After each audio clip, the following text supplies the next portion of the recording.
Ang huling mensahe. Ayaw na ayaw ni Maya nang nagche-check ng voicemail. Pero simula nang mawala ang kapatid niyang si Lila 3 araw na ang nakalilipas, sinusuyod na niya ang lahat.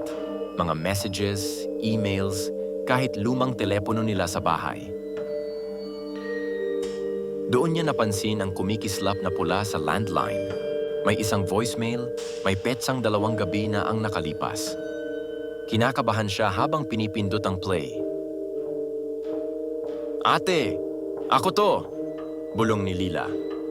"Di ko alam kung nasaan ako. Madilim. Wala akong makita. Puro semento.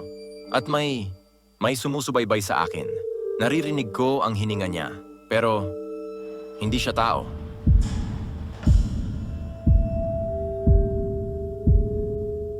May narinig si Maya, parang kaluskos. Parang kinakalmot ang semento. "Ate?" Muling bulong ni Lila, mas mahina na. "Wag mo na akong hanapin. Hindi ito lugar. Para itong hindi natatapos." Naputol ang mensahe. Nanlalamig si Maya. Pinakinggan niya ulit. 1, 2, 3 beses. Pero sa ikatlong ulit, may nadagdag. Pagkatapos ng mensahe ni Lila, may boses na hindi niya narinig kanina. Mababa, parang may buhangin sa lalamunan. At pinulong nito diretso sa speaker.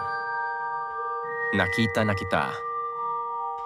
Biglang nag-delete mag-isa ang voicemail at dahan-dahang lumingon si Maya sa likod niya.